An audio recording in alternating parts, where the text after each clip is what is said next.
السلام علیکم ورحمۃ اللہ وبرکاتہ۔ بسم اللہ والصلاۃ والسلام علی من لا نبی بعد۔ آئیے آج کے سبق کو شروع کرتے ہیں۔ اعوذ باللہ من الشیطان الرجیم،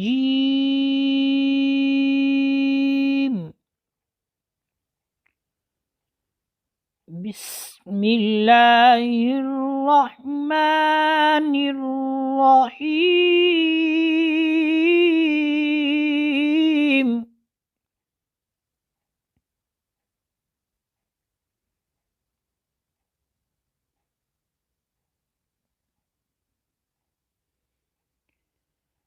لِنُخْرِجَ بِهِ،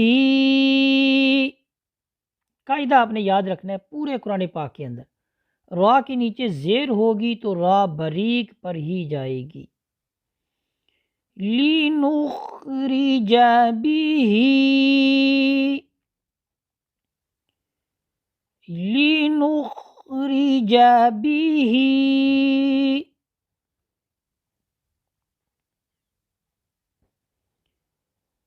حبا ونباتا۔ پہلے قاعدہ پڑھ لیتے ہیں۔ نون ساکن اور نون تنوین کے بعد حروف یرملون میں سے اگر واو آ جائے، یہاں پر حروف یرملون یعنی یا، را، میم، لام، واو، نون، یہ 6 حروف کا مجموع ہے، ان کو کہا جاتا ہے یرملون۔ نون تنوین کے بعد اگر واو آ جائے گی تو غنہ ہوگا، ٹھیک ہے، نون تنوین کو واو میں ملانا بھی ہے، ٹھیک ہے، وہ بھی ساکن ہوگی۔ حبا ونباتا، حبا ونباتا، حبا ونباتا،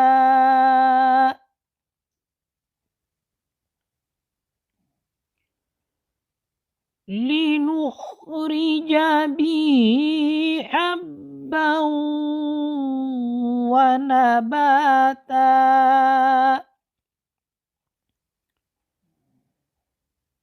لِنُخْرِجَ بِهِ حَبًّا وَنَبَاتًا۔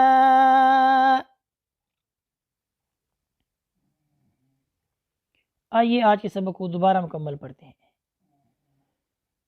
لِنُخْرِجَ بِهِ حَبًّا وَنَبَاتًا۔ صدق اللہ العظیم۔ اس طرح ہمارا آج کا سبق یہ مکمل ہوتا ہے، اسی پر اکتفا کرتے ہیں۔